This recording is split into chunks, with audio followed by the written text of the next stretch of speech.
Assalamualaikum warahmatullahi wabarakatuh.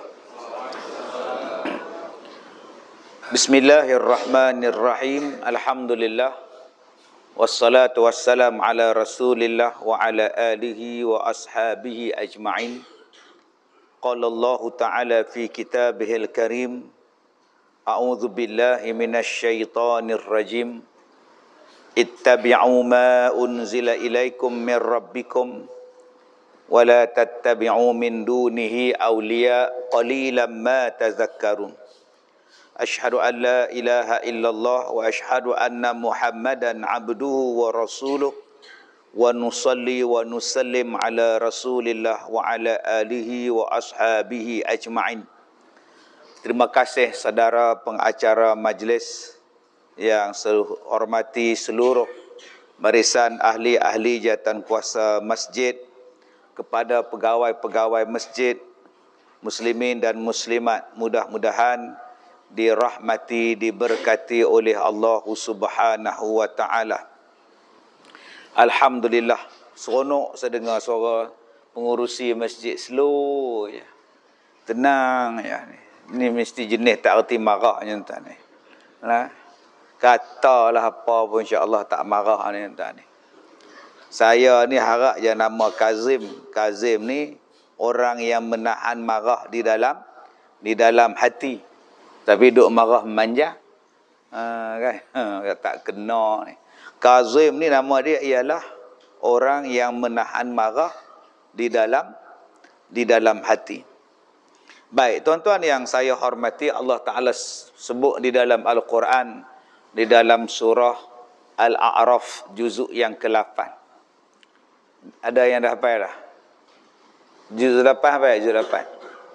Tak hafal lagi? Ni tahfiz ke pondok ke apa? Tahfiz? Belum sampai juz 8 lagi? Apa dia? Munif? Mana Munif? Tak ada? Baik, juzuk yang ke-8 Allah Ta'ala sebut A'udzubillahi minasyaitanirrajim, surah Al-A'raf. Bismillahirrahmanirrahim. Alif lam mim sad. Kitabun unzila ilaika fala yakun fi sadrika harajum min litunzira bihi wa dzikra lil mu'minin. Ittabi'u ma unzila ilaikum mir rabbikum wala tattabi'u min duni awliya qalilan ma tadhakkarun.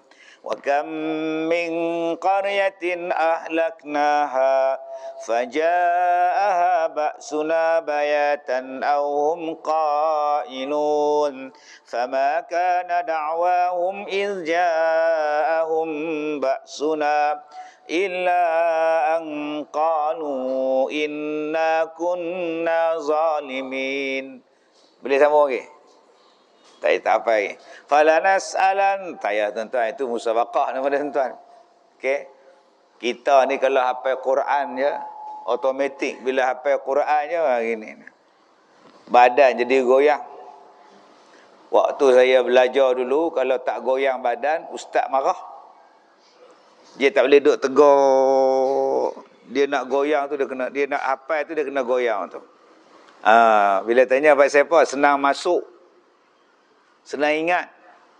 Yang kedua, exercise supaya badan tu jalan, badan tu berolak-alik. Tapi waktu semayang jangan duk baca macam tu pula. Allahu akbar yang tu batal semayang. Boleh faham? Jangan duk buat pula. Dia tengah sembahyang duk goyang lagu ni pula. Bila habis sembahyang orang tanya, Tok Imam awak duk goyang? Saya hafiz. Tu bukannya hafiz, tu hafuz nama dia. Sembahyang kena tegak pada elok-elok. Baik, dalam surah Al-A'raf juzuk yang ke-8 Allah berfirman. Bismillahirrahmanirrahim. Alif lam mim sad. Kita jangan duk tafsir lah. Jangan duk cari alif tu apa, lam tu apa, mim tu apa, sad tu apa, kita tak tahu. Sebab tu ada beberapa benda yang Nabi takut. Yang Nabi takut mai dekat kita ni ada beberapa benda. Dalam satu hadis Nabi sebut ada 3 benda yang Nabi takut menimpa kepada kita. Yang pertamanya kata Nabi, yang aku takut harta yang melimpah ruah yang sampai pada umatku. Ni nombor 1 ni, al-mal. Yang Nabi takut harta melimpah. Macam kita ni tuan-tuan, harta melimpah. Cuba tengok dalam masjid. Melimpah harta. Dulu main masjid, kain pelikat, baju Melayu, piah. Spender pun tak pakai.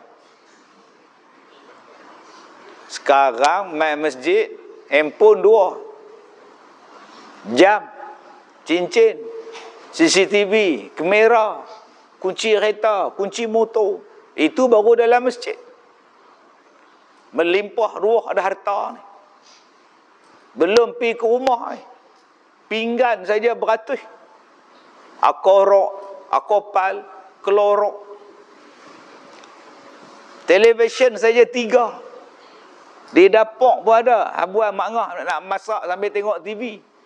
Radio ni tersaduk habang lah. Itu hak dalam rumah.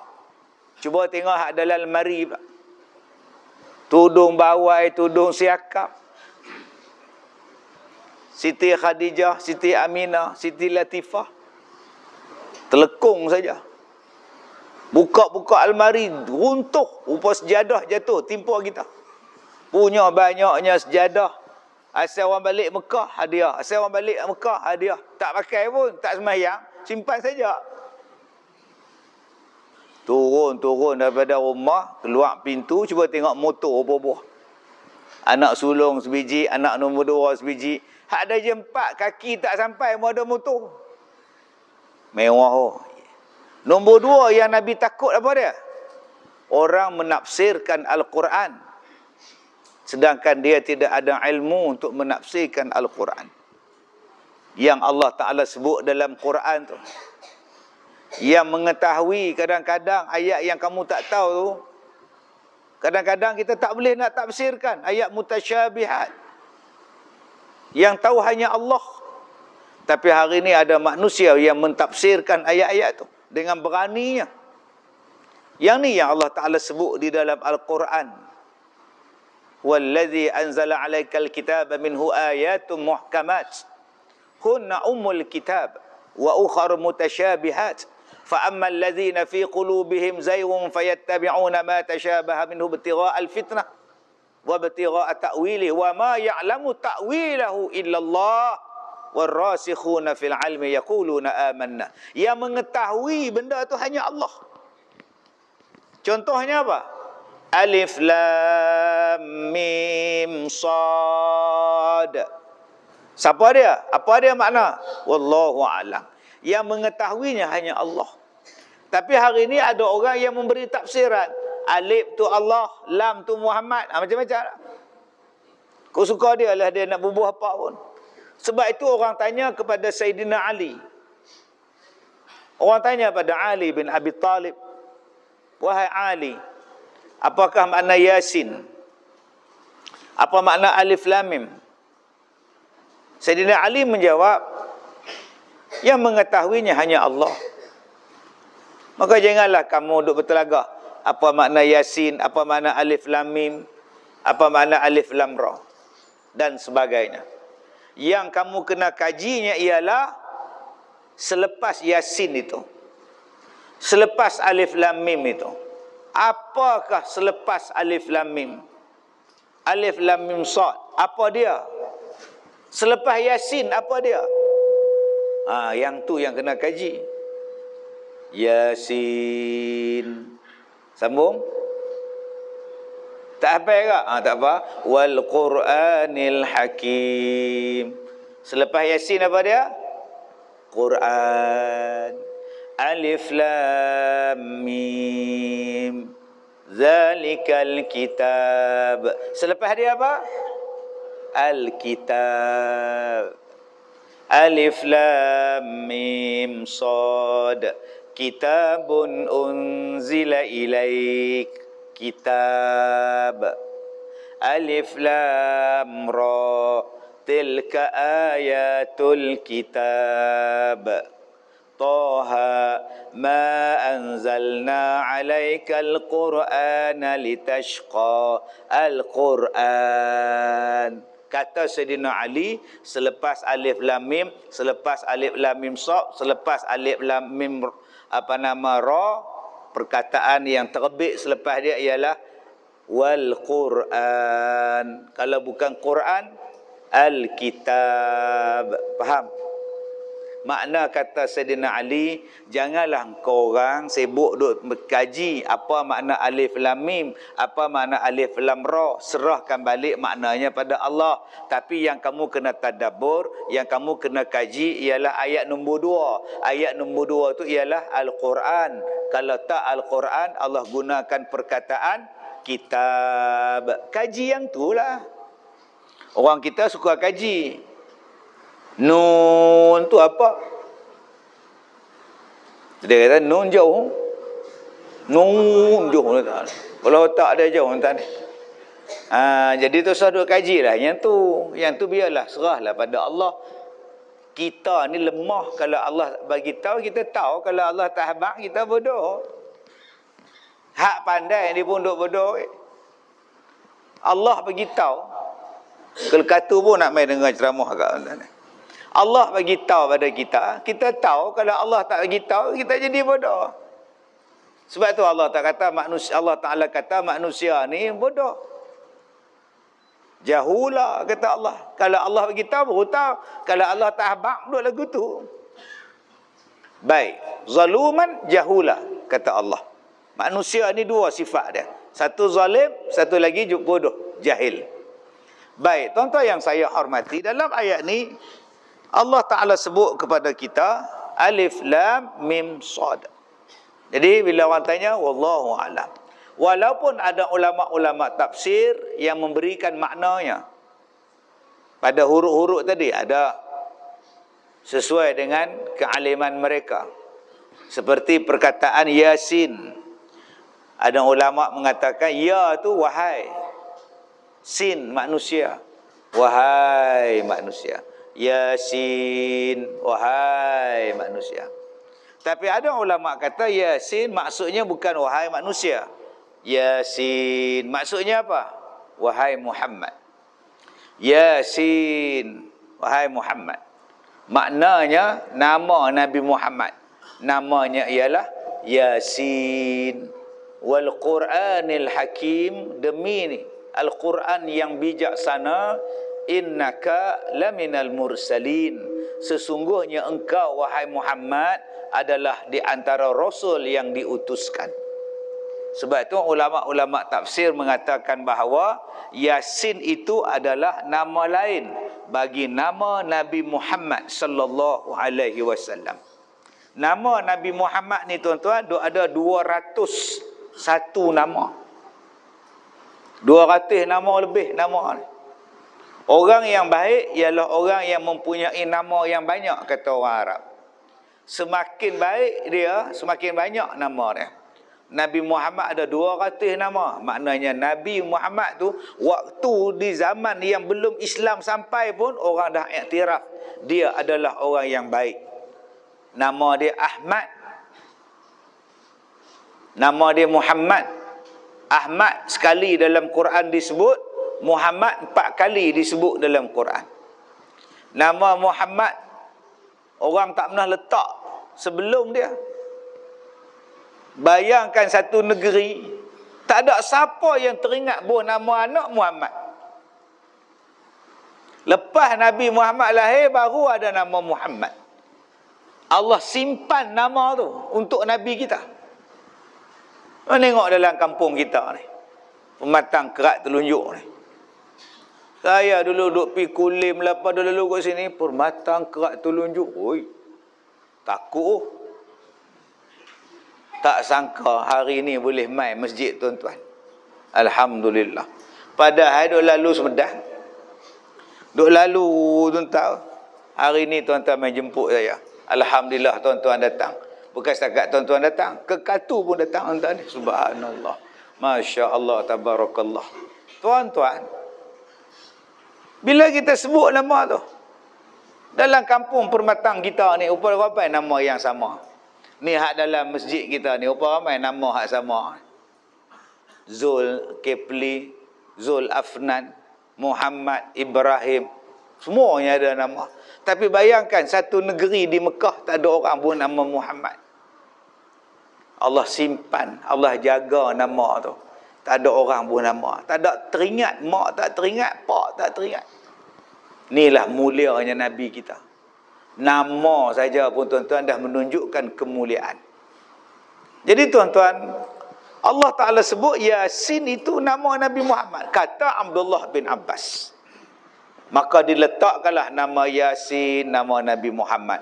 Toha, nama Nabi Muhammad. Al-Aqib, nama Nabi Muhammad. Al-Ashir, nama Nabi Muhammad. Kemudian Mudathir, nama Nabi Muhammad. Muzammil, nama Nabi Muhammad. Muqaffi, nama Nabi Muhammad. Opah-opah yang mana yang nak dapat anak tu, buh nama anak Muqaffi. Opah, ialah sekarang opah muda, 45 jadi opah dah. Anak mengandung, tok mengandung, elok. Buh nama anak Muqaffi. Nama Muqaffi ni nama Rasulullah. Apa makna Muqaffi? Orang yang paling banyak diikuti. Orang yang paling banyak diikuti. Itulah nama dia Muqaffi. Mai pada kita pula tak mau tak sebab dia panggil anak mak ngah kopi tak mau, kau suka mak ngah okey, baik. Dalam surah Al-A'raf Allah Taala sebut Alif Lam Mim Shad, kitabun unzila ilaika fala yakun fi sadrika harajum min. Alif Lam Mim Shad, kitabun unzila ilaika. Ini sebuah kitab yang diturunkan oleh Allah kepada kamu. Unzila ilaika, diturunkan kepada kamu. Perkataan diturunkan ini menandakan bahawa perkara yang diturunkan itu adalah perkara besar, perkara mulia, perkara hebat. Dua, diturunkan maknanya daripada atas mai ke bawah. Tu makna turun. Ada banyak perkataan turun di dalam Quran. Nazala ni tuan-tuan banyak guna. Yanzilu ni. Pertama, digunakan perkataan untuk hujan. Minas sama'i ma'a, diturunkan daripada langit air hujan. Allah Ta'ala sebut dalam Quran hujan. Berapa kali ayat dalam Quran cerita tentang hujan. Al-Baqarah ada sebut, Ar-Ra'du ada sebut tentang hujan yang bila Allah Ta'ala turunkan dia, merupakan satu rahmat daripada Allah pada kita. Tapi sayang hari ni orang takut hujan. Mai hujan, demam lagi. Masuk. Berapa ramai hak tak main hujan demam? Ni hak dalam masjid tak main hujan pun demam ke? Lu marah siapa pula? Main hujan aku, dak aku dalam rumah je. Sepa demam. Tak duduk laut tak keluar pergi mana? Pasal hang tak keluar demam tu. Kalau salah tak keluar pula dah. Hujan tu rahmat. Allah Ta'ala kata hujan tu yuzhibus syaitan. Menghilangkan gangguan syaitan. Waliyarbita ala qulubikum wa yuthabbita bihil aqdam. Allah kata kebaikan hujan itu mengukuhkan hati kamu, menguatkan hati kamu dan mengukuhkan kedudukan kamu. Mana yang sakit urat, mana yang sakit saraf, mana hak stroke, air hujanlah ubatnya. Tapi sayang hari ni orang buat cerita mandi air hujan asid. Siapa mandi air hujan relai kulit. Pakat tak mandi hujan. Pasal dah dilatih hujan tu tak elok. Sedangkan Allah menggunakan perkataan turun kepada hujan. Maknanya hujan tu hebat, turun daripada atas ke bawah. Yang kedua, Allah Ta'ala gunakan perkataan turun kepada besi. Diturunkan besi. Saya bukannya apa tuan-tuan, takut nak menyandak kursi ni, nampak duk cengik belakang ni. Buatnya terlentang pula, tuan-tuan buat live satu dunia nampak Ustaz Kazim terlentang. Allahu akbar. Mana dia PA saya? Oh, PA saya. Mai tukar kursi Ustaz kan. Duk lagu ni ni kalau tengok bola cantik tuan. Nampak dia. Cristiano Ronaldo main honok ni. Nah. Saya bagi 400 pada tuan-tuan beli kursi baru. Mana pihak masjid mana? Tok Imam mana? Nanti ambil duit Tok Imam beli kursi baru nah. Yang ni pergi tak dalam stor. Siang kat ustaz mengajak lagu tuan-tuan. Tuan-tuan yang saya hormati ni. Oi Cik Baharudin oi. Mana dia tahu? Oi. Orang kampung panggil macam tu. Balik laki dia. Apa? Opa panggil laki. Baik, minta Cik Baharudin tukar kursi plastik ke ramai tak? Ni bukan Baharudin. Dan dia tu. Ni Salahuddin dan. Baik. Tukar kursi lain bang. Mencari kursi lain. Kursi plastik pun tak apa. Pergi mana orang tua ni? Cuma kaca kutiau apa? Allah turunkan yang keduanya ialah besi. Al-hadid. Apa makna besi? Al-hadid. Dan Allah Ta'ala kata besi itu diturunkan. Maknanya besi itu bukan asal-asal duduk dalam tanah. Besi itu daripada atas turun ke bawah. Buka dalam Quran surah Al-Hadid. Sebab itu tuan-tuan takkan dapat mencari. Sedih. Apa tu? Ada malah. Baik, mai. Masih. Secara nak berhenti dah tadi. Mai kursi ni pula sambung pula tuan-tuan. Mai pukul 10 ni. Tu dia apa tu. Baik insya-Allah. Barulah dengar. Saya dengan ini menjatuhkan macam hakim duduk atas kursi ni tuan. Sedap pula kursi ni tuan. Lupa tang mana sebut ni tuan. Tang Al-Hadid besi. Besi ni datang daripada langit. Sebab tu diturunkan daripada atas ke bawah. Dia bukan macam biji timah. Dia bukan macam emas perak ni.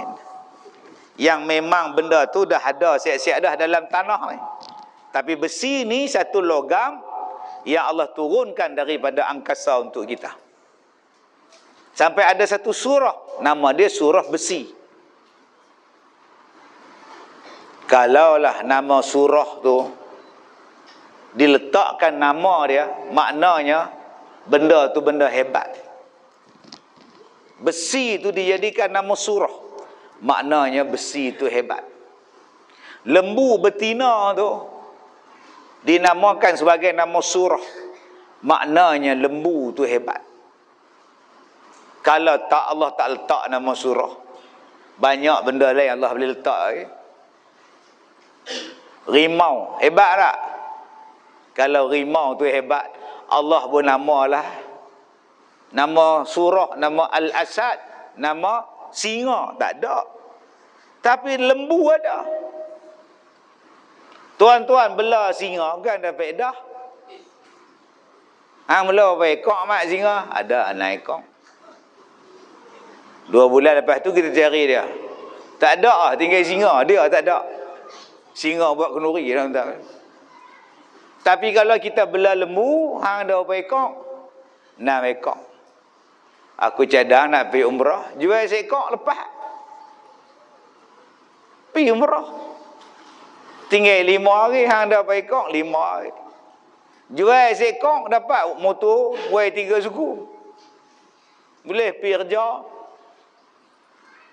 Ada seekor lagi, ada 4 ekor lagi, hang nak buat apa? Aku cadang nak menikah. Jual seekor, satu kampung boleh makan. Hang buat kenduri apa? Melih lembu. Berapa ekor? Seekor. Satu kampung kenduri. Cuba bela rimau. Hang sembelih apa? Rimau seekor. Agak-agak siapa nak makan? Tobatlah orang tak makan. Sebab itu Allah Ta'ala letakkan nama surah. Tang situ pun kita tahu dah. Adik-adik besok habis hafal Quran jadi tokek besi. Jadi tokek besi, kaya. Masjid ni kalau tak ada besi tak naik tiang ni. Bangunan paling tinggi dalam dunia kalau tak ada besi tak siap bangunan tu. Dan besi pula ada banyak jenis. Ada besi yang berat, nama dia keluli. Ada besi yang ringan, nama dia bodi kapal terbang. Bodi kapal terbang tu besi, tapi besi jenis ringan boleh terbang. Adik jadilah tokek besi. Yang sekarang ni orang nak jadi tokek besi, orang kafir. Kita pula bila sebut jadi tokek besi, yang main mina anak hang mari siapa dia? Anak Haji Zon. Kerja apa? Tahu kata kilang besi apa, tokek besi apa. Loh, tak mau apa besi buruk. Dia tak tahu besi buruk lah, paling kaya di Ipoh. Nak kepala lori ada, kepala bas pun ada, nak kepala kereta pun ada, nak pungkok kereta pun ada. Tokek besi buruk di Ipoh, kaya raya tuan-tuan. Jadi jangan kita kata orang hak besi buruk ni leceh. Adik-adik besok habis sekolah, bela lembu. Bela lembu susu, bela lembu. Dia makin lama makin naik harga, bukan makin turun. Naik. Kawan saya buat korban 2 tahun lepas, 24 juta dia buat korban. 24 juta ringgit, bukan ekor, 24 juta. Adik-adik kalau jual korban, buat korban 24 juta, tak usah kerja apa, duduk masjid tidur. Dalam bank 24 juta, nak kerja apa? Lembu saja. Tapi kita hari ni duk kerja makan gaji, duk hambat kerja makan gaji. Cuba tengok cukup bulan pergi cocok kat dinding, cukup bulan pergi cocok dinding, cuba tarik tengok slip dia tinggal RM4, RM4 suku. Tunggu gaji cukup bulan baru ada. Bela lembu, hebat.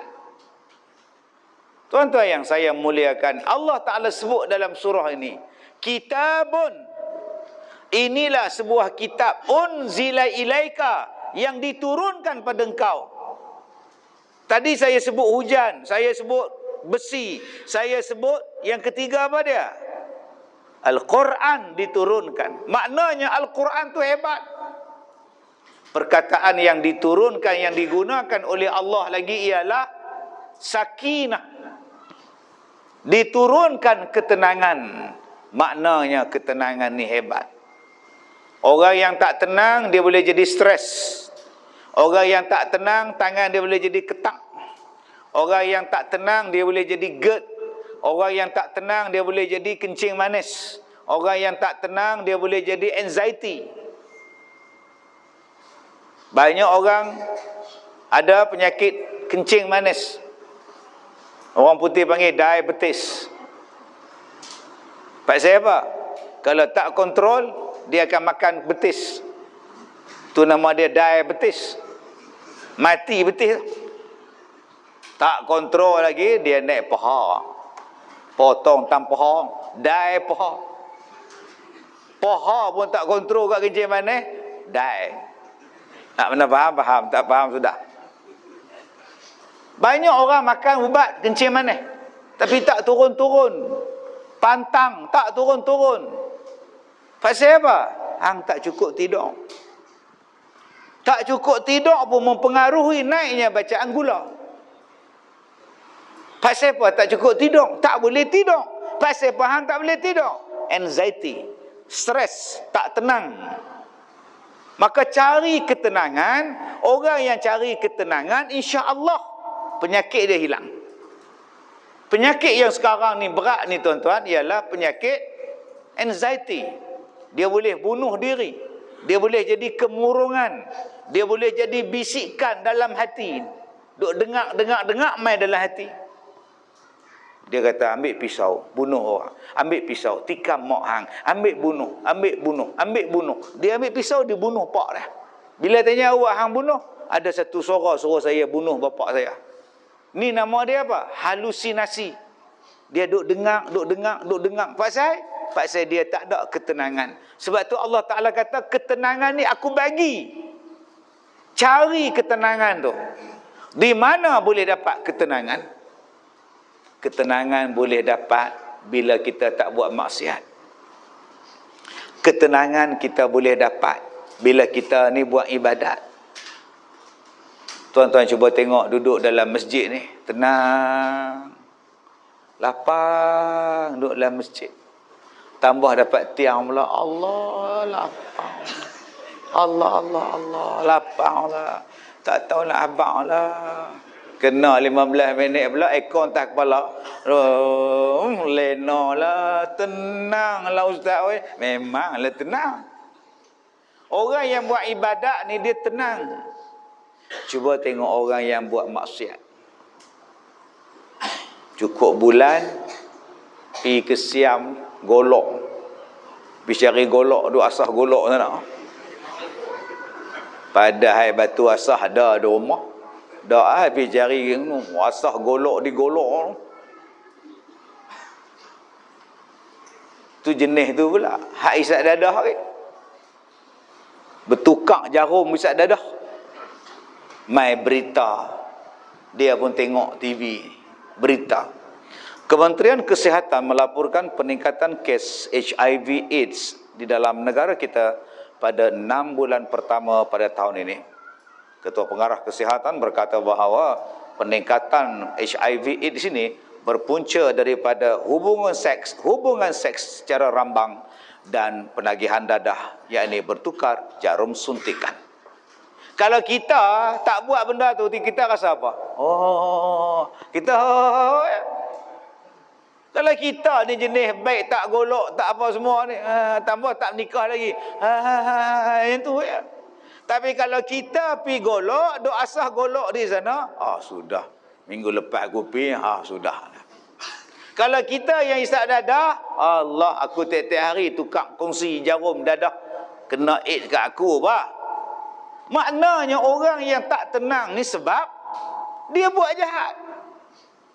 Sebab tu kalau dia buat baik, insya-Allah dia tenang. Ala bi zikrillah tatma'innul qulub. Dia boleh masuk dalam baju saya. Sudah tuan-tuan. Kelkatu ni. Mai balik peipuh ni.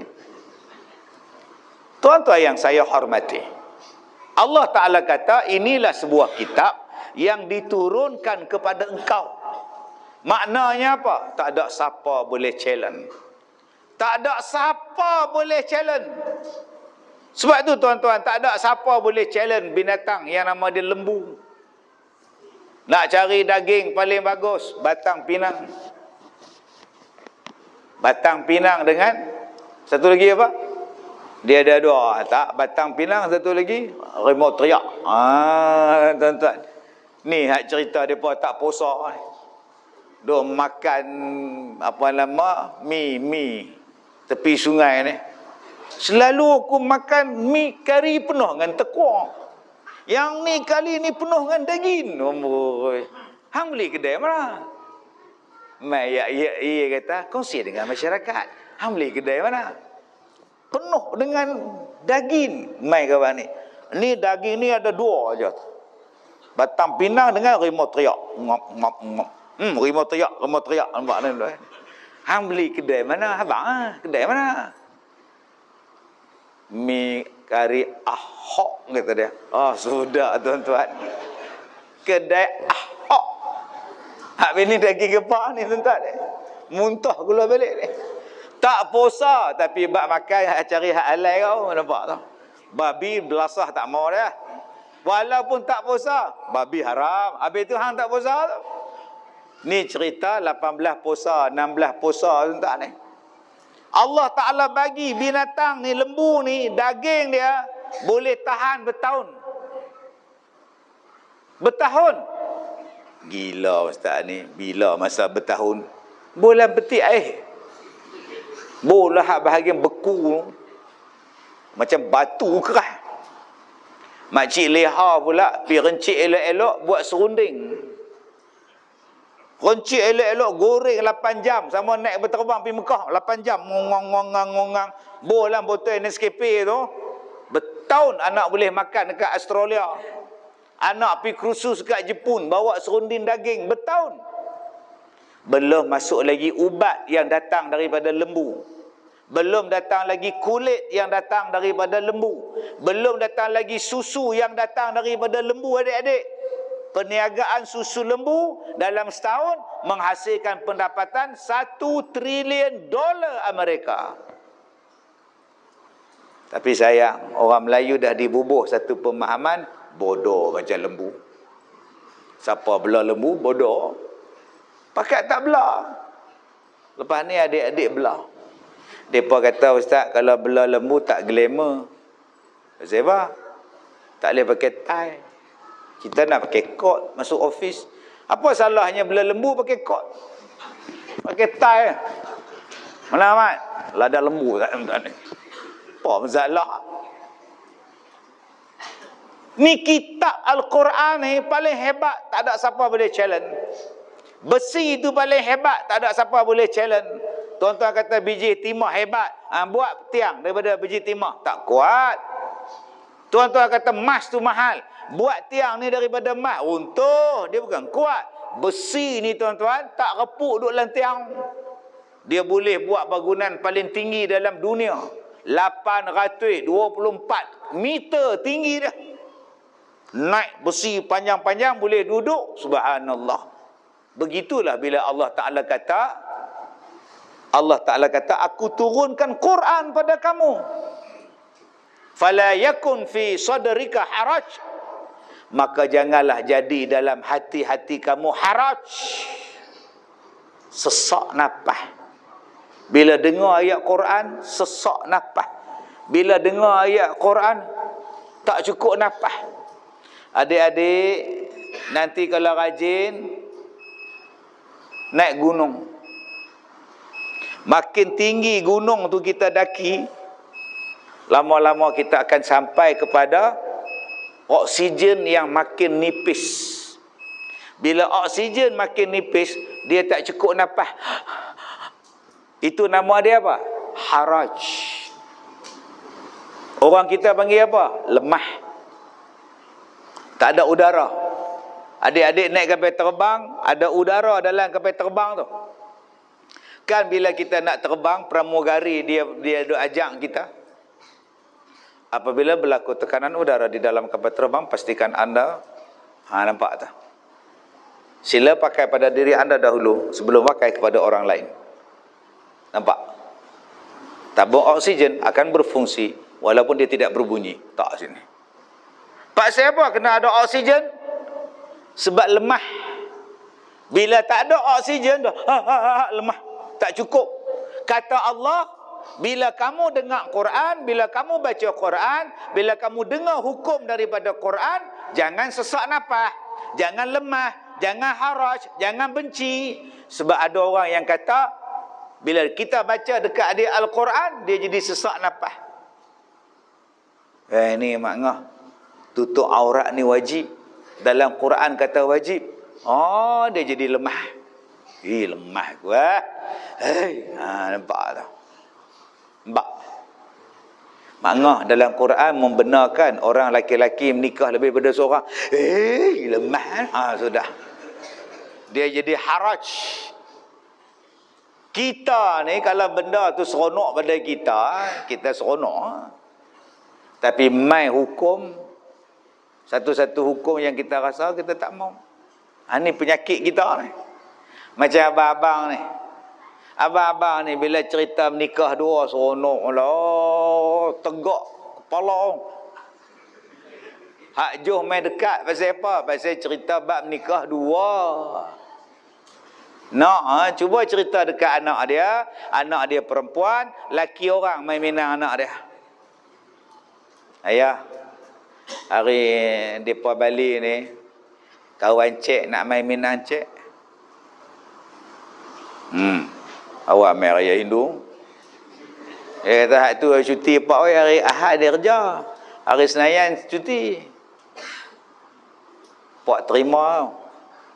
Kerja apa? Cikgu. Sekolah lah. Ini sekolah belah ni. Nama apa? Cikgu Fazli. Anda faham? Tak faham sudah tak? Cikgu yang paling sekarang terkenal Cikgu Fazli. Dulu Cikgu Syari tak? Tapi Pak, dia laki orang. Dah laki orang yang kata nak menikah dengan hang siapa? Tapi Pak, Islam membenarkan laki-laki berpoligami. Tak ada Pak saya, hang nampak tu golok tu. Dia mai aku tikam dia tau. Oi, cuba cerita dia nak menikah dua, dia terima. Anak dia nak jadi isteri nombor 2, dia tak mau terima. Maknanya belum sampai lagi ni. Serupalah akak-akak di belakang tu. Telekung ni mai masjid ni, ya Allah. Cuba tengok akak-akak ni telekung.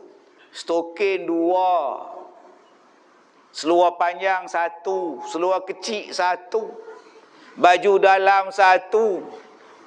T-shirt 1, kain telekung 1, baju telekung 1, lah tambah lagi pula face mask 1. 8 lai pada satu perempuan nak semayang. 8 lai Pak Ngah.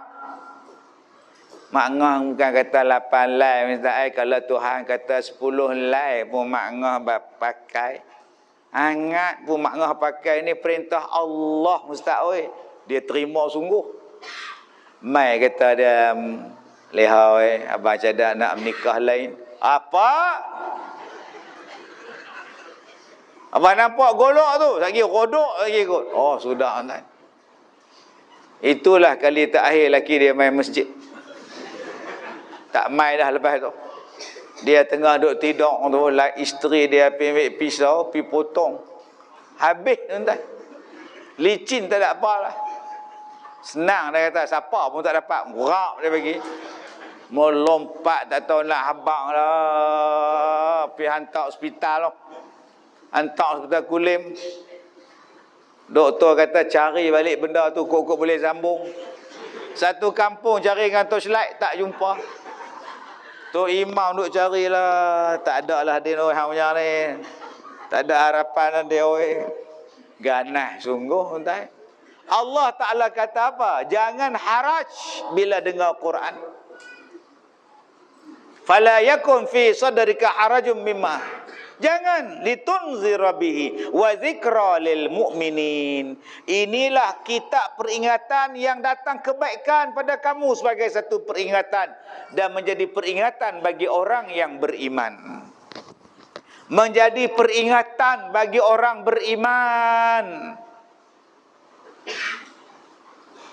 Kita ni bukan tahu apa. Tuan-tuan katalah tuan-tuan pandai, tapi kita tak tahu apa. Allah yang ajak kita. Dan Allah ajak melalui Quran. Apa yang kita buat sekarang ni tuan-tuan, Quran ajak pada kita.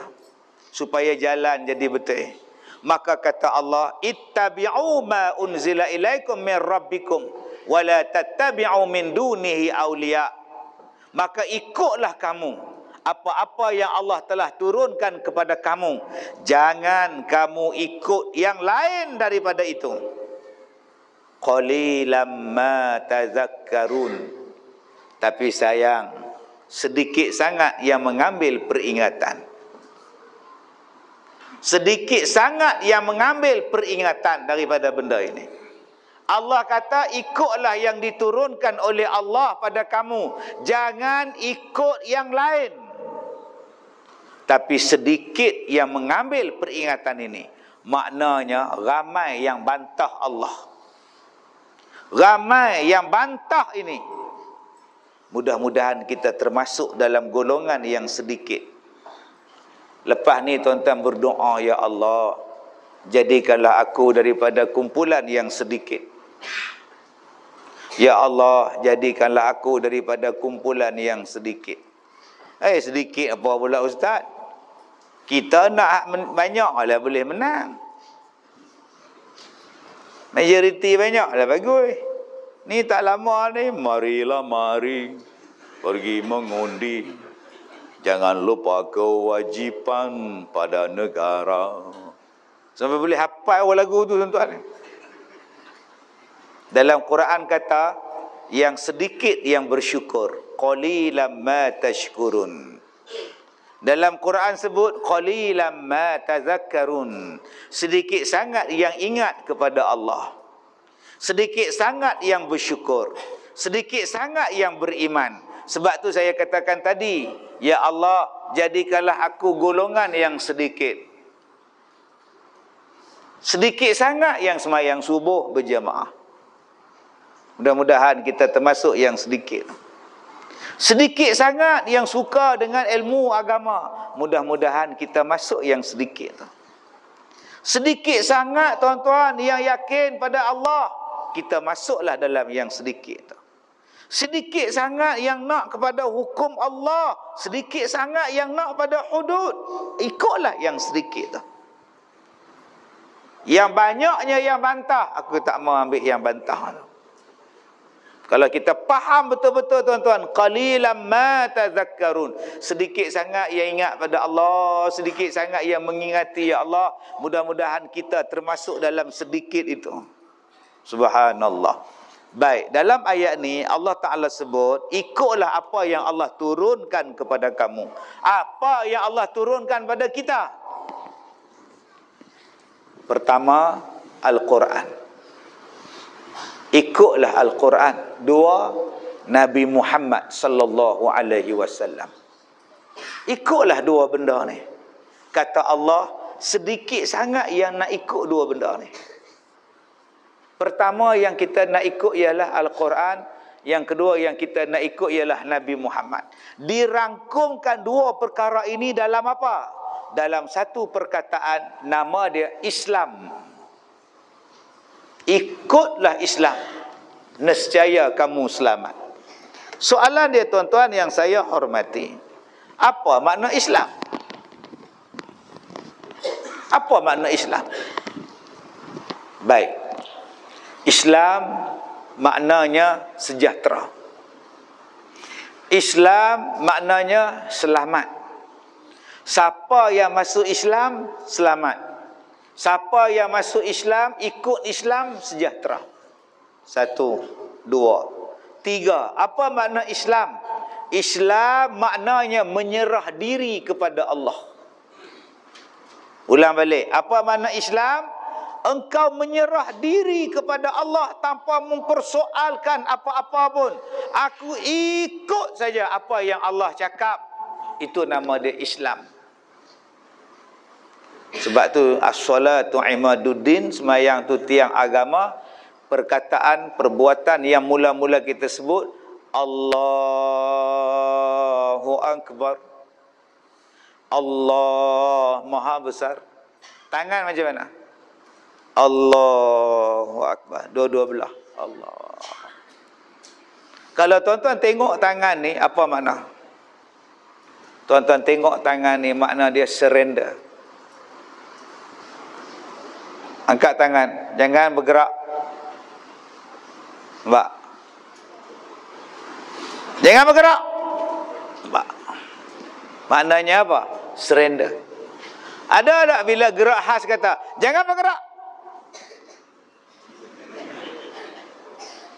Sebab tu bila kita sembahyang, jangan buat lagu tu. Salli fardal aisyah Allah.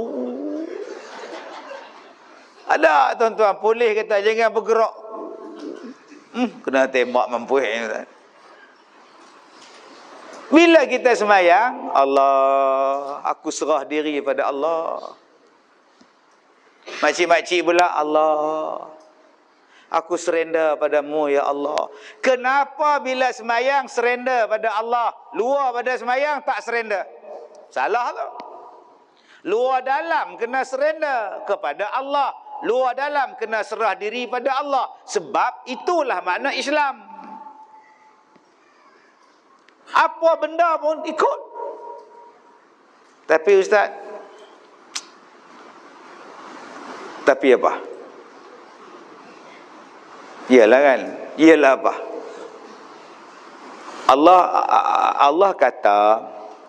Allah kata manusia ni sebaik-baik kejadian, ahsani taqwim. Jadi bila dah beranak apa semua, apa siapa nak kena bersunat pula? Sedangkan Allah kata manusia ni sebaik-baik kejadian. Allah jadikan sebaik-baik. Sebaik-baik dah. Pak siapa nak kena sunat lagi? Saya kalau orang laki-laki bersunat, saya tak kisah ustaz.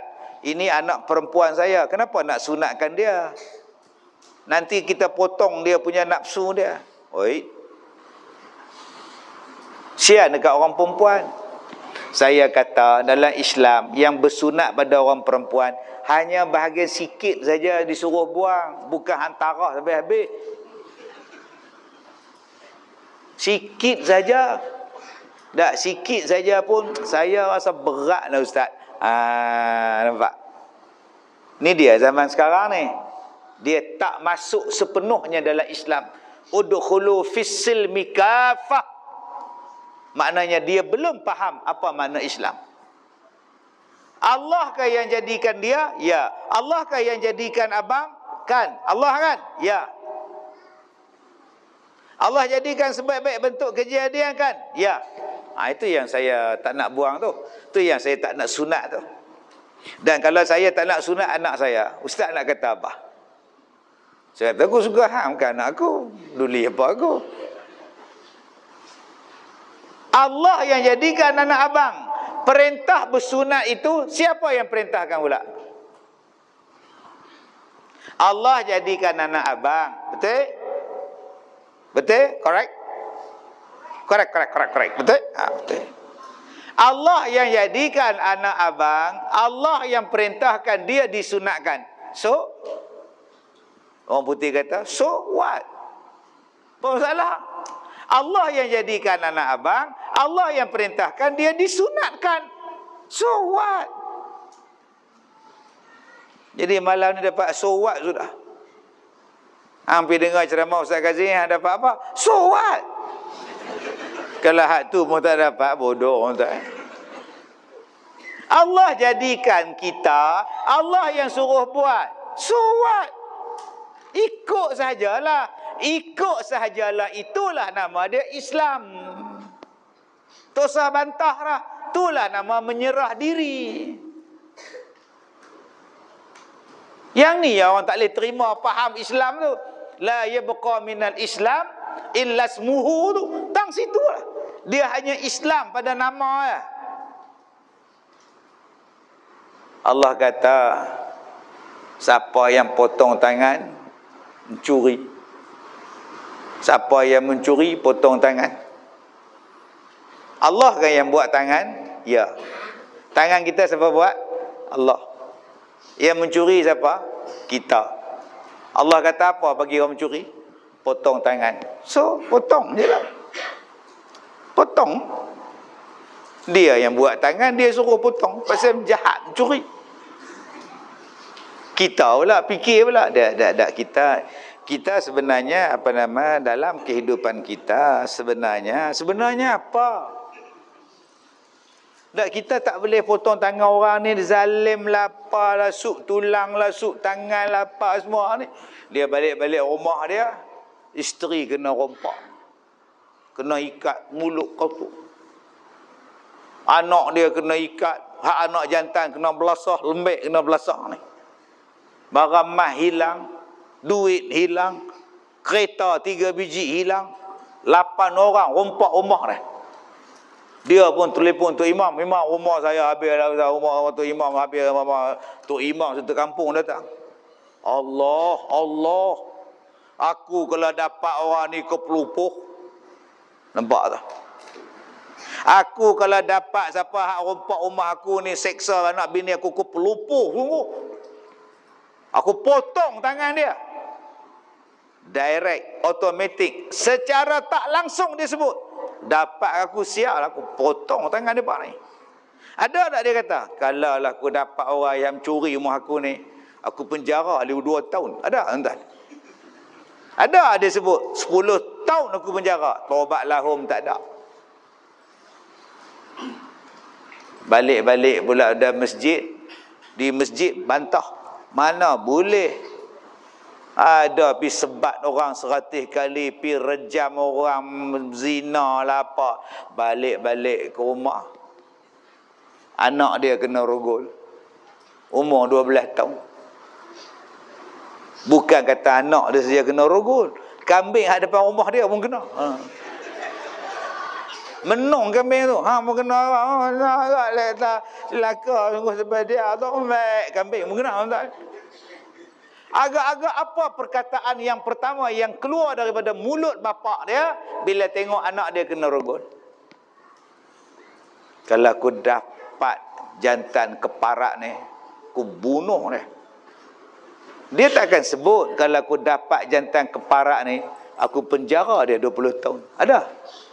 Tak ada, tuan-tuan. Dia mesti nak rogol anak aku, mampu rejam sampai mati.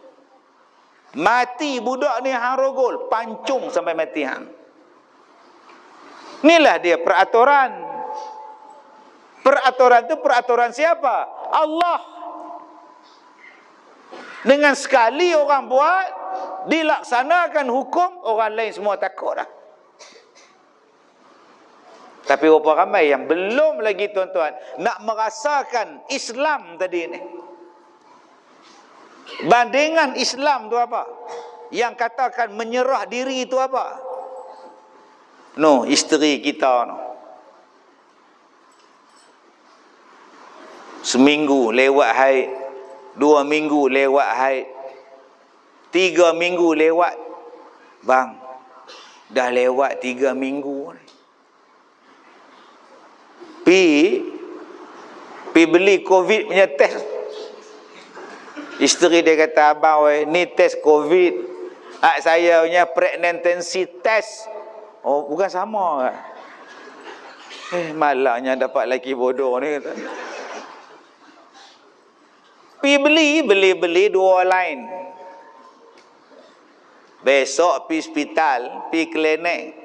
Doktor kata, kak dah mengandung, tahniah, puan dah mengandung. Ya Allah. Tadi punya derah berjalan. Sa kata mengandung. Ya Allah, tak larat lah. Terus tak larat. Nampak benar nipunya, tuan. Balik-balik tu pergi kedai DIY terus. Beli baju mengandung.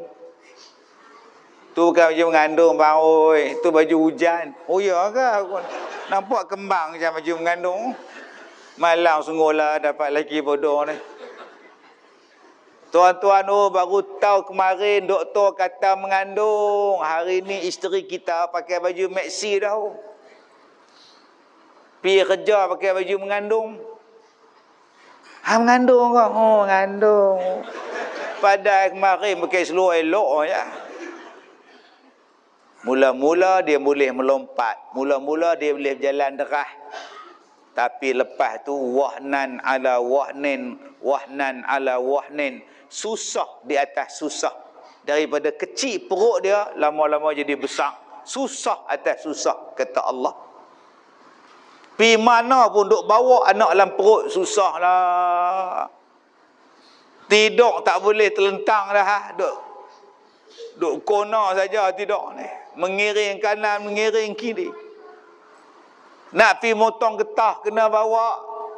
Adik oi, mak kita mengandung kita lo, dia motong getah, dia bawa kita duduk dalam kebun. Bukan dia tinggal kita ke rumah. Umur 7 bulan mengandung, buat keluar Ustaz. Adik duduk Ustaz, mak pergi motong getah. Saya pergi mak balik motong, adik masuk balik lah. Anak pun hangguk, mana ada Ustaz. Naik bas buat tu, pergi masak yang tu macam tu lah. Bila nak beranak, ya Allah. Seksanya nak beranak. Tolong. Allah. 4 botol air selusuk. Tak beranak duduk hospital Dulu-dulu beranak ramai-ramai. Orang Melayu, orang Cina, orang India semua beranak. Meriahnya. Kita pak duduk kat luar, duduk tunggu. Bunyi budak teriak, anak aku bah. Tak lagi. Dalam ramai-ramai duk lawan nak beranak tu, siapa agak-agak tuan-tuan yang paling kuat menjerit? Tanya Kak Leha, dia ada pengalaman. Hak kita ada Allah. Allah tu kita. Hak orang tu comeng. Hak seorang lagi agak-agak bunyi apa? Anda faham? Tak faham sudah. Allahu Akbar, sakit tak tahu nak habaq lah.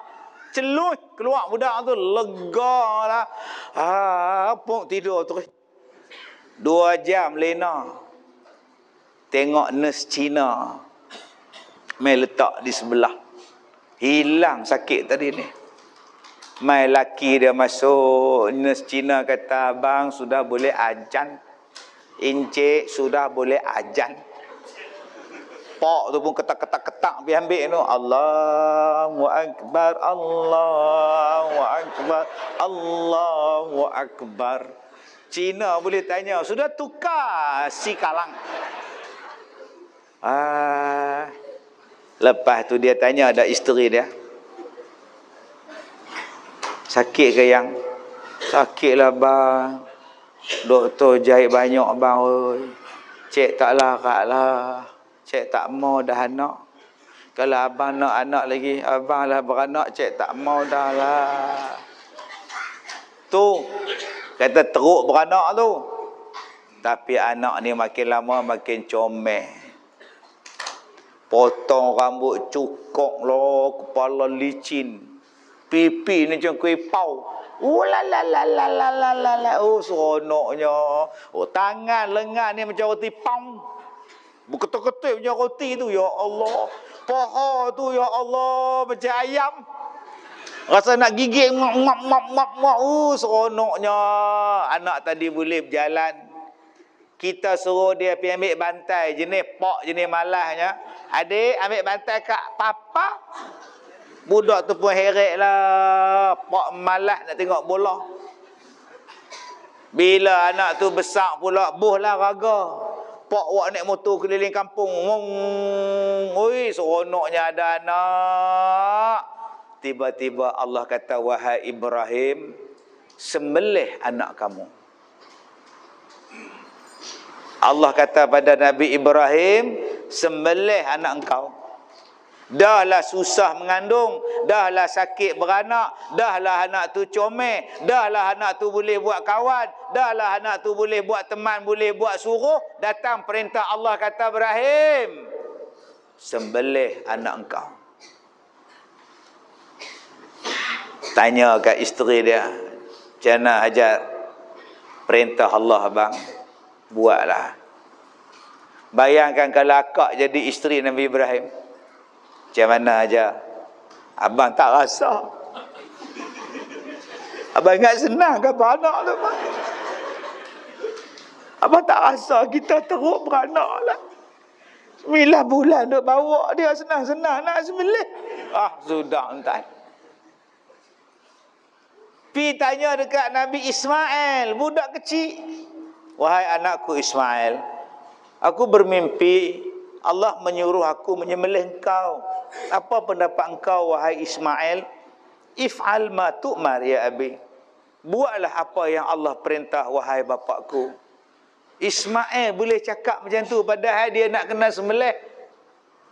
Dia tak minta tangguh, Pak, kita mesyuarat lah, panggil Tok Ketua, panggil pengurusi masjid, Tok Imam bincang lah, kan boleh buat gitu aja. Pak pun satu tidur tak basuh kaki. Main mimpi macam-macam, sembelih orang lah, apa lah. Nabi Ismail tak kata macam tu. Nabi Ibrahim kata dia nak buat. Ismail kata buatlah bapak. Isteri dia kata buatlah abang. Pak saya apa? Islam. Itulah Islam. Allah kata buat, buat. Jangan bantah. Itulah nama Islam. Apa makna dia? Menyerah kepada Allah. Dan bila menyerah kepada Allah, akibatnya baik, bukan akibat dia buruk. Bila engkau buat laksana hukum sebat bagi orang yang berzina, isteri engkau selamat, anak dara engkau selamat, anak teruna engkau selamat, engkau pun selamat. Tak ada siapa dapat penyakit AIDS, tak ada siapa dapat penyakit HIV, tak ada siapa yang buat jahat, tak ada siapa yang curang. Aman. Tak ada siapa yang rompak engkau, tak ada siapa yang curi harta benda engkau. Aman. Akibat engkau taat kepada Allah, nama dia Islam. Yang ni orang tak mau faham apa makna Islam. Buat saja dahulu. Tapi kita hari ini fikir.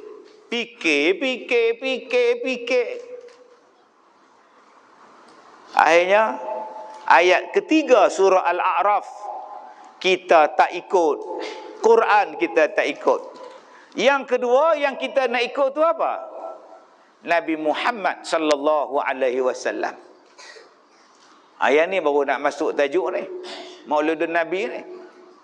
Oi, lama tak? Tadi mukadimah. Oi, mukadimah sejam. Oi, isi berapa jam tu je. Saya kata tadi pukul 10 baru nak habis.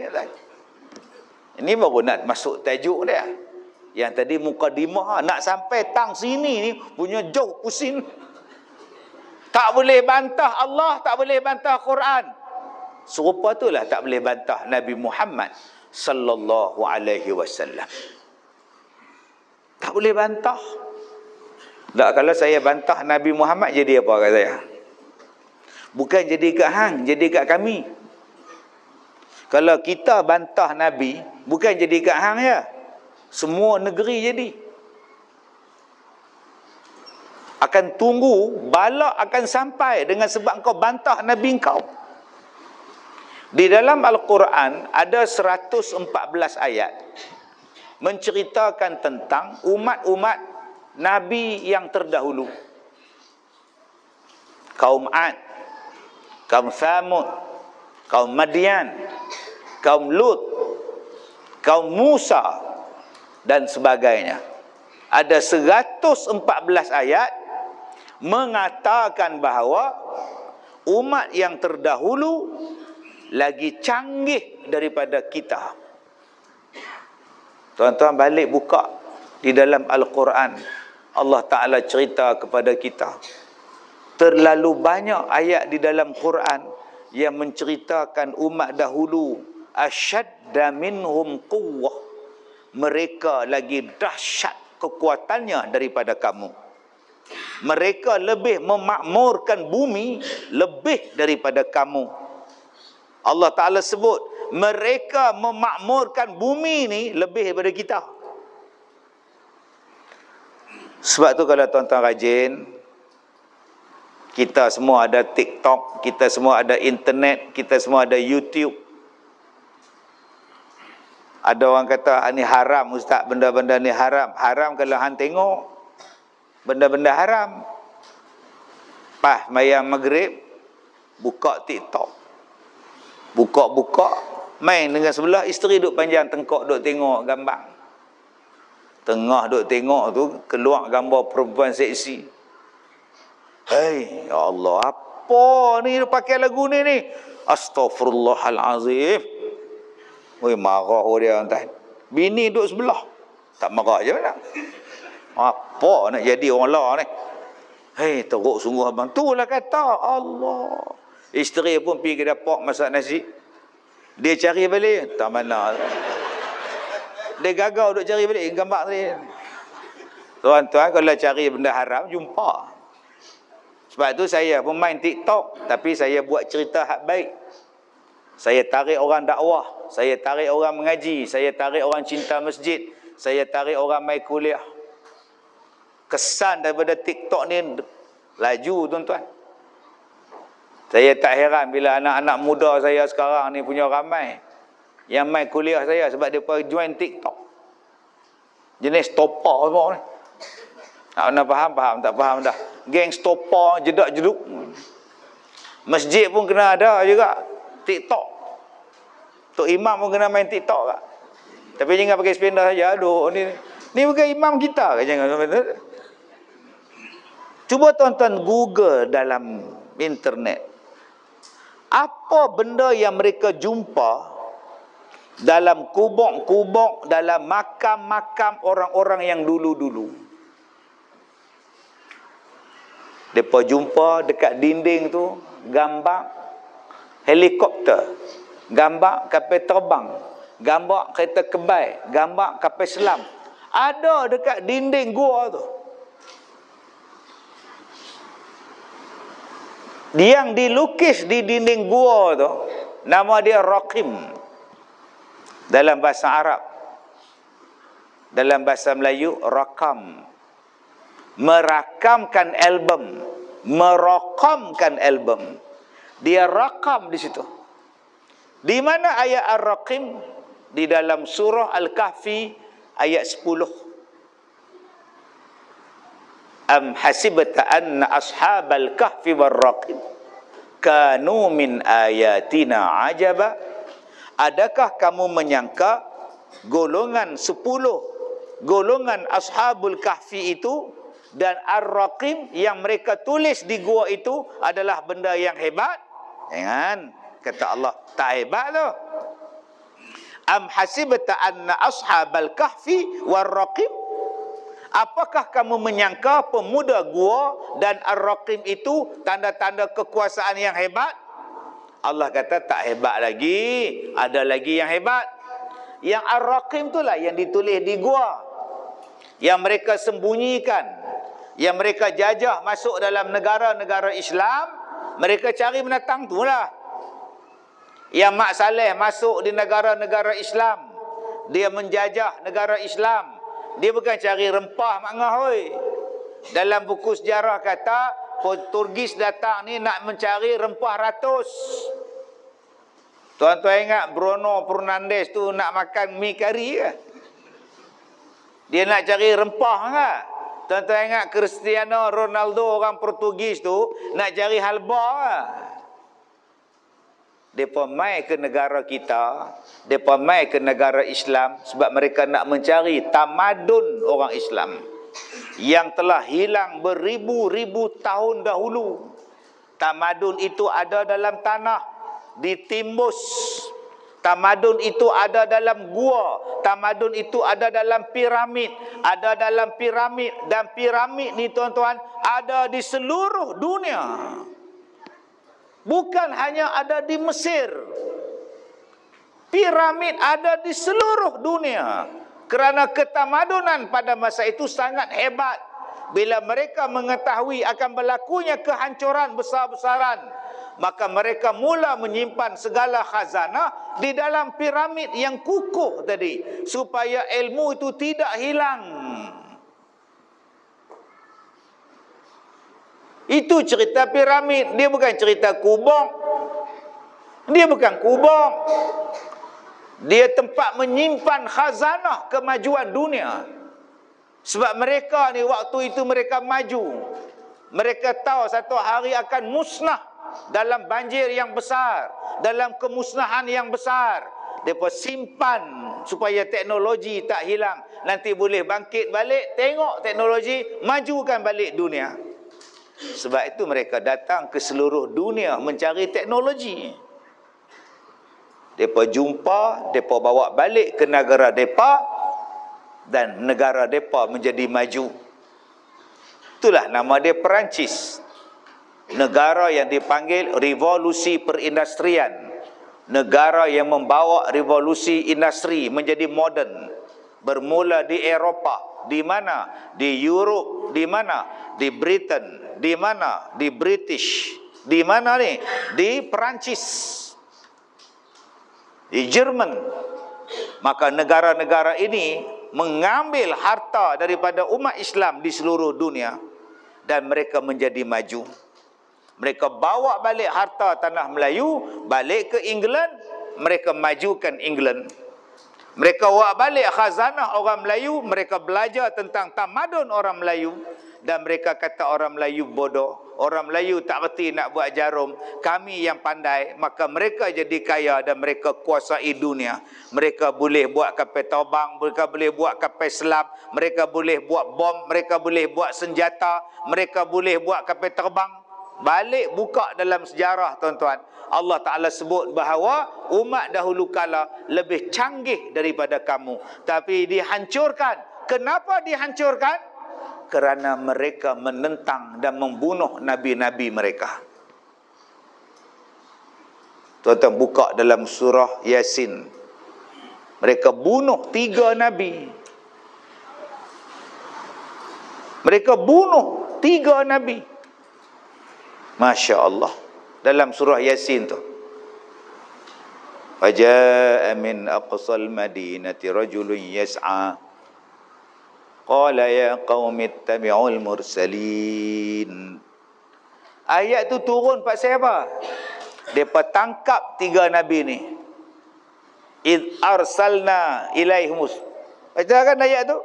Ketika dihantarkan kepada mereka 2 nabi, kami hantar lagi seorang nabi. 3 nabi ni umat kaum tu tangkap dan nak dibunuh. Bila mereka nak bunuh nabi tadi, datang tukang kayu. Wajah min aqsal Madinah, yang beriman pada 3 nabi ni. Dia kata pada raja, jangan bunuh 3 orang nabi ni. Mereka tak salah. Mereka nabi. Ikutlah mereka. Mereka tak minta upah. Mereka tak minta upah. Mereka nabi. Kenapa nak bunuh? Tuan-tuan, laki-laki yang berdakwah tu mati dibunuh. Dalam riwayat sebut, mati dipijak beramai-ramai. Bayangkan kalau seorang dipijak oleh 100 orang, agak-agak berapa minit dia tahan? Siapa yang nak jadi model? Duduk kat luar tu, kita pijak ramai-ramai. Agak-agak 5 minit dia boleh hidup. Pijak tang kepala, pijak tang perut, pergi henyak pula, terkeluar isi perut, mati. Tak dan 10 minit. Tak dan 10 minit kena seksa, masuk syurga. Tuan-tuan sanggup tak? Mati kena seksa tak sampai 10 minit, mati dia masuk syurga. Sanggup tak? Sanggup. Itulah yang berlaku pada laki-laki tu.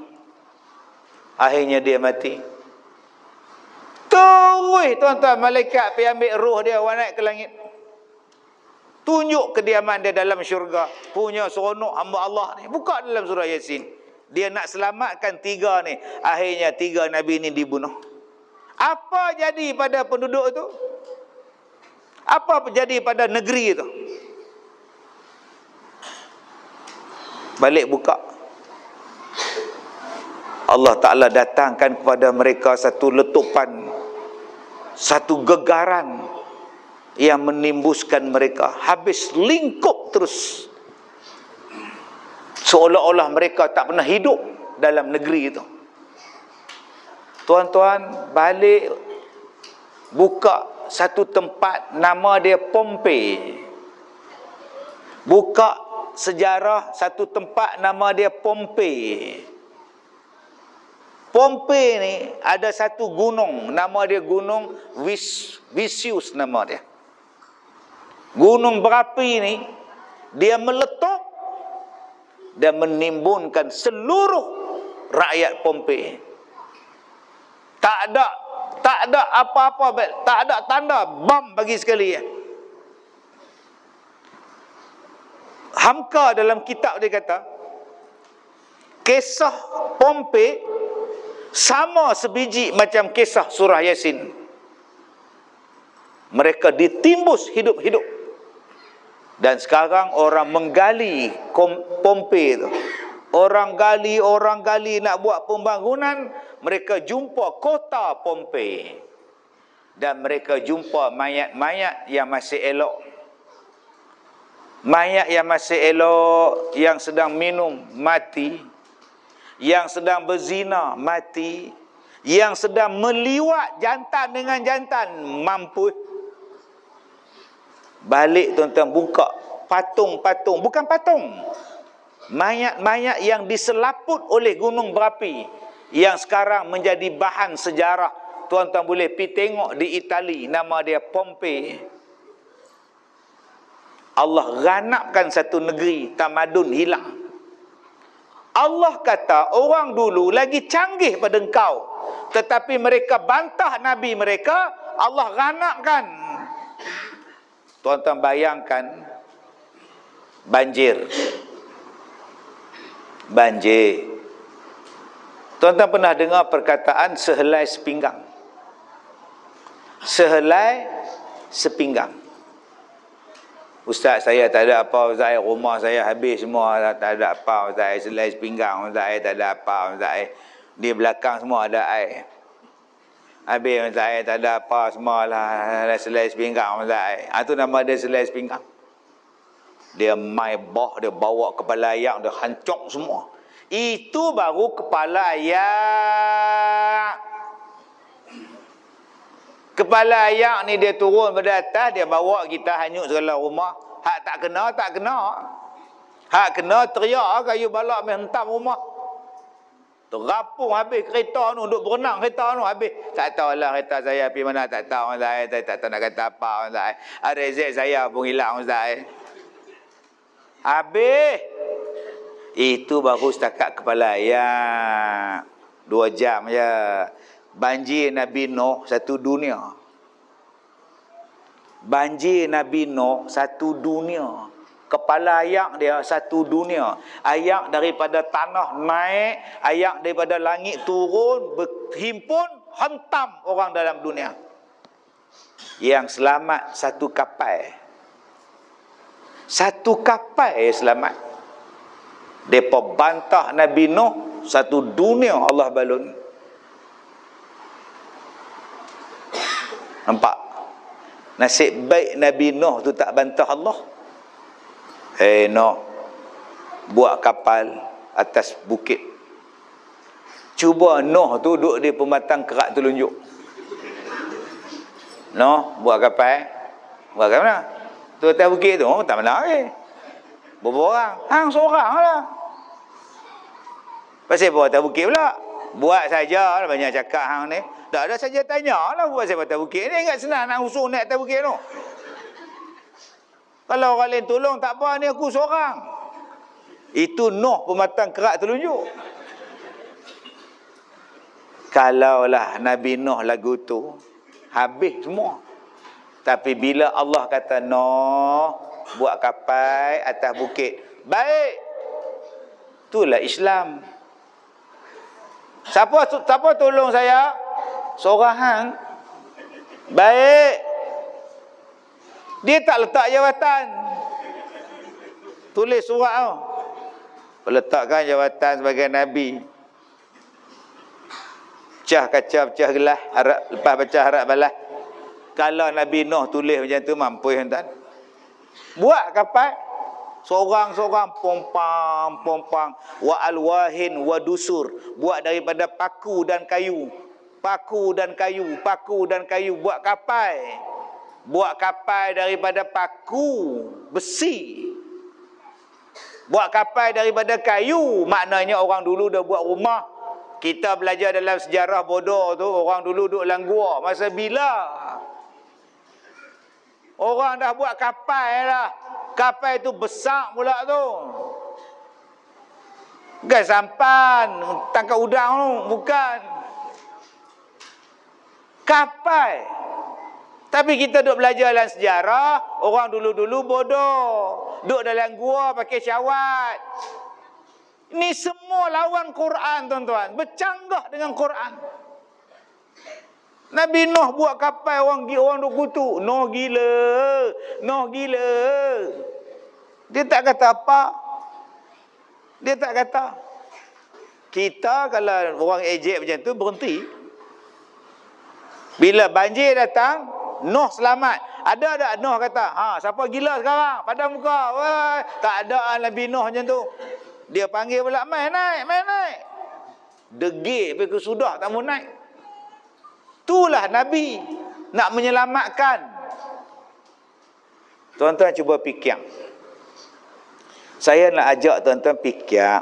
Kita ni bukan bodoh, tapi kita diperbodohkan.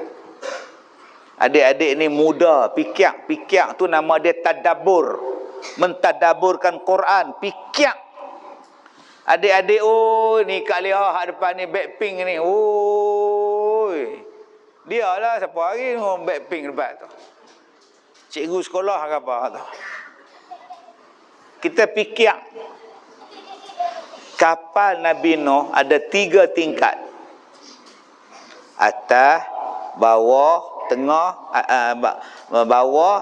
atas. Dia bawa apa tak? Semua binatang naik. So, kapal dia besar mana? Kalau gajah pun naik. Kalau gajah berpasang-pasangan naik, agak-agak kapal dia besar masjid kita. Gajah seekor pun tak muat. Belum masuk rimau singa beruang besar mana? Adik-adik pernah tengok gajah makan apa? Sekali dia makan berapa tan? Gajah bukan makan sikit dek, rimau bukan makan sikit dek. Jenis mata ke darah semua tu. Soalan dia bawa stok makanan banyak mana? Nabi Nuh tu bawa stok makanan untuk mereka makan. Yang makan ni binatang, bukan Haji Dolah. Haji Dolah tak banyak kawan gaut. Makan Haji, gaut. Ni Haji, udang, gaut. Sotong, gaut. Ini binatang ni mana ada gaut. Apa hang bagi ku makan? Dia simpan makanan dalam apa? Nombor 1, dia bawa makanan banyak mana? Nombor 2, dia simpan makanan dalam apa supaya tahan lama? Ada dia main longgok atas lantai ya? Tuan-tuan kena fikirlah. Dia campur-campur tak, dia buat bubung sora, tutup hang. Campur kacang kuda, kacang hijau, bubuk sora. Ni hak Nabi Nuh duk makan ni kata. Biar betul hang. Takkan gajah makan kacang kuda. Takkan dia nak makan bubuk sora ni. Kuda gajah hak ni saja ada hak ni lah makan. Ngau makan dah. Cuba fikir tuan-tuan. Berapa bulan depa belayar, berapa lama banjir nak surut satu dunia, depa duduk di atas tu. Depa simpan makan dalam makanan tu di mana? Peti ais ke? Frozen ke? Ni otak fikir. Boleh faham? Maknanya kapal dia tu canggih. Bukan kapal kosong. Bukan kapal semata-mata kapal. Dalam dia ada apa? Ada apa malam dia tuan-tuan? Kena kaji dalam dia tu. Yang paling tuan-tuan kena kaji, pak duduk di atas bukit. Anak duduk di bawah bukit. Pak atas kapal, anak bawah bukit. Hujan turun, ayak naik, ribut. Tiba-tiba Nabi Nuh kata, "Wahai anakku, marilah naik." "Tak apalah pak. Pak jalan je lah. Saya naik bukit lain." Cuba tuan-tuan bercakap dengan anak tuan-tuan. Dalam waktu ribut, atas bukit seorang, bawah bukit seorang, agak-agak dengar. Kita yang rumah 2 tingkat, kita panggil laki kita pun dia tak dengar. Bang.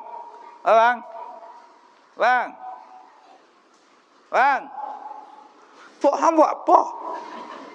Dia tengok TV. Abang tak dengar ke kita panggil? Mana aku dengar. Tu baru tingkat 2. Bayangkan atas bukit tu. Anakku, kuku.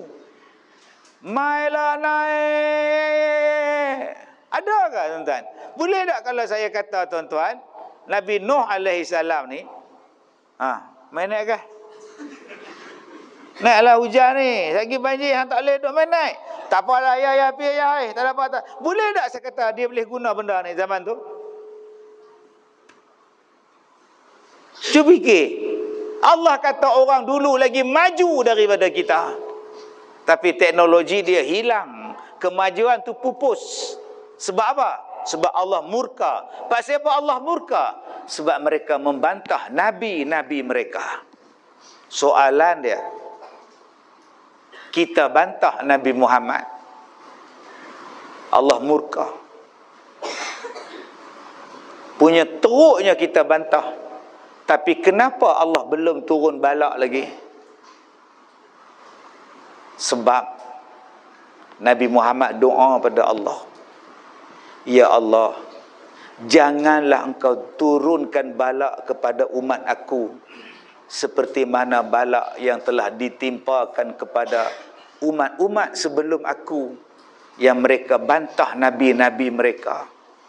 Kalaulah doa Nabi ni tak makbul, lama dah banjir satu dunia. Kalaulah Allah tak perkenankan doa Nabi ni tuan-tuan, dah lama dah jadi Sodom dan Gomorrah, diterbalikkan bumi. Sebab ramainya hari ni jantan menikah dengan jantan. Ramainya orang yang buat maksiat, Allah boleh terbalikkan tuan-tuan, bertukar jadi kera, jadi monyet. Sebab lawan Tuhan, macam umat Nabi Musa dulu, tukar jadi beruk. Tapi kerana sayangnya Nabi pada kita, Nabi doa pada Allah, janganlah jadikan umat aku macam dulu. Ampunkanlah mereka ya Allah. Begitulah sayangnya Nabi pada kita. Cuba kita tanya, bagaimana pula sayangnya kita pada Nabi sallallahu alaihi wasallam. Saya minta maaf jika terkasar bahasa. Wabillahi taufiq wal hidayah. Assalamualaikum warahmatullahi wabarakatuh.